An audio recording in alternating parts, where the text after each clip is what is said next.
Have you guys ever wondered how you can make a steak as good or even miles better than a steakhouse without spending steakhouse prices? I know I have. Today, I'm going to be showing you guys how to make a tomahawk ribeye. Hey, what's up guys? It's Ezra. Welcome back to Big Time Eaters, and welcome back to Big Time Recipes. Let's talk about the ingredients. All right, we've got a tomahawk steak right here, unsalted butter, coarse salt. We're using pink salt today, some organic rosemary, some organic thyme. Last but not least, cloves of garlic. All right, guys, the first step to picking out and making a fantastic steak is obviously your choice of steak. Today we went with the tomahawk ribeye. You don't have to ball out on this. A couple of things I could note when picking out steaks that apply to all of them is one, the marbling. Try to pick a steak with as best marbling as you can get. This is a choice grade steak, so not the highest quality, but still you can see since it's a ribeye, it has a lot of fat flowing throughout on all the different pieces. Another thing that's specific to ribeyes is this part here on the outside. This is called the spinalis dorsi. This is where the most tender and best beef is. So you typically want to pick one that has the biggest section of that. So those are two pro tips. Next thing we're going to do here is weigh it out and then get it properly seasoned for a dry brine in the fridge. The way we do that is we weigh our steak and then we take that, multiply it by 1%, and that's the weight in grams that we want to salt. So ideally, to perfectly salt your meat, you want 1% of it to be salt. So this is looking to be about 1,200 grams. However, this bone does make up a little bit of the weight, so we'll call it 1,000 even. So that means 10 grams of salt for this. We're going to go ahead and get our salt measured out. All right, that's 10 grams of salt right there. So that is our perfect amount. So we're gonna use every last granule there. That's going to perfectly season our steak throughout. So we've got our salt measured out. We've got our steak here. Now we want to make sure we get even coverage across the whole thing. So I'm going to go in with some big pinches and go in with my gloved hand. Make sure I'm getting it into that meat. Rubbing it in. Rubbing your meat. Massaging your meat. Pressing it even. And then flip it. And since we measured it out so accurately, we want to make sure we get all this salt on to our steak. Since we're doing a reverse sear method in this video, pick a thicker steak. So this steak's about 2 inches thick. It's a big, thick boy. So that's going to be the most efficient for dry brining and reverse searing because you're going to have that perfect rosy pink center throughout the whole thing and not ruin it by getting too thick of a crust. Do not neglect the sides of the steak. It's ready for the dry brine. So you can see here, I've got a baking sheet lined with a wire rack. The reason why we have the wire rack is so that the air can get under it and dry out the bottom of the steak. If you just put it on a flat plate, the bottom won't get as much drying as the top will. We're gonna go into the fridge overnight, 12 to 24 hours minimum. You can go a little bit over that. However, I wouldn't exceed 2 days because then it'll get too salty. That salt will have hung out for too long. You won't have a good steak anymore. Let's go. Just unveiled it. We dry brined it for 2 days now. Since it's such a thick cut of meat, it could benefit from staying a little bit longer, similar to how you dry brine a prime rib. But as far as next steps, we're gonna go ahead and put this in the oven at 250 degrees. That is going to allow the temperature to come up to a perfect medium rare internal. And we're just gonna finish it with a quick sear in the cast iron. So we got that perfect wall-to-wall medium rare and a nice crust. So into the oven, about 30 to 40 minutes. We're going to temp it as we go, and we'll be back to sear it off over here.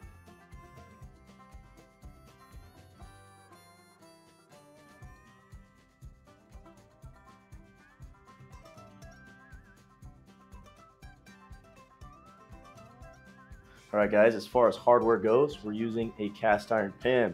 You don't have to go too crazy with the pan that you use. Cast iron is what's preferred. You can do stainless steel. I've seen excellent results on either. This is just what I've got on hand today. So use what you have. We're gonna make sure that it's seasoned well with that avocado oil. All right, guys, so we got our pan ripping hot. We're gonna go in with our high smoke point oil. We wanna get a good coating so that we're able to build that crust on to our steak here. And I got my glove on because this just came out of the oven, so it's gonna insulate my hand a little bit. So we're gonna go ahead and go in with our fat cap side down. Hear that sizzle? Render a little bit more of that fat. It's incredible. This is a beautiful thing. Every person should have this opportunity to eat their steak on a giant bone. Get it on the top side a bit. The reason why we're doing this is because our steak is perfectly cooked at this point in the center We just want that nice, crunchy, crispy crust. It's getting a little smoke in here, as you can see. So definitely have some vents on when you do this. So it built a nice golden brown crust there, as you can see on the camera. Now, I want to get it on the sides. As good as we can, we're going to push it down here, hold it in place so that our steak is touching the pan as much as possible. We'll go about a minute or two on each side. And since we got this bone in the way, ideally you'd be doing this on a griddle, but we got to film it where you guys can see it. And look at that, guys. That is the result of our hard work in the dry brine. That beautiful golden brown goodness. Crispy as can be. Oh my gosh, I'm ready to take a bite of this. Let me tell you. Flip it. So we're gonna pull this out back onto our wire rack, and then we will clear our pan out and make our butter baste. Now we're gonna go ahead and make our garlic butter and then put our steak back in and quickly baste it. I just temped it. It's about perfect where we want it to be. So we got our pan over at a 5 out of 10. Gonna go in first with our stick of butter. We're using the whole thing, man. We're living lavish. We're living large. The reason why I like doing it this way is because a lot of the times, one of the things you'll run into, if you do it in the hot pan, you got that used oil, it's gonna get way too hot and your butter's gonna burn, which we don't want, and it's gonna take away from the flavors of our steak.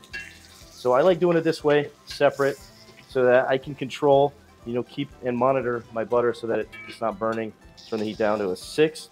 We're gonna go in with our garlic and herbs.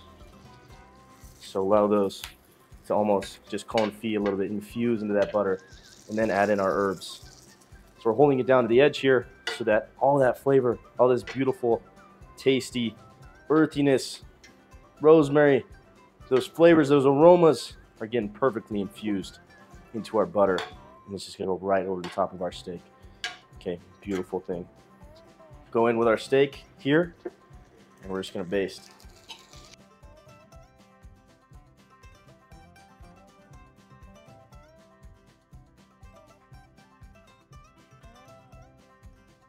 Okay, that's about right. So remove our steak off to the side here, and then get our cutting board out. What I like to do is just rest those herbs over the top. Allow those last few moments to infuse that flavor in. And now, we've got this butter that we can serve alongside our steak and enhance those flavors. We've rested our steak, went in and removed the herbs off to the side. Now, it's my favorite part. We get to slice into this beautiful hunk of meat. So with the tomahawk ribeyes, since it's attached to the bone, we just stand it up. And we're gonna get cut right as close to the bone as we can get. Have that steak release right off of the bone. And you're left with a club, slap Denzel with. And you got, you got a beautiful rib. Check that out, guys. That is the best chef snack that you can get. You got a perfectly cooked rib. You can see that beautiful rosy interior. Oh, I'm definitely gonna have to take some bites out of that. So you notice the grains are running this way. We want to slice our steak perpendicular to that, following those lines, thick cuts, following that line. And finally, we have our reveal. Look at that. Beautiful, juicy, medium, perfectly cooked steak. You tell me, guys, right in the comments down below, is that a perfectly cooked steak or what? Juice is just flowing effortlessly. Amazing. All right, guys, last thing, final touch to this beautiful piece of meat is just some fresh cracked black pepper. The other benefit to cooking your garlic butter separately is you got it here where you can just take a dip. I'm choosing this piece here. It's got a nice chunk of fat. And then swipe into the garlic butter. And just look at that going in. Wow. Oh, wow. That has got to be one of the best bites of anything you could have.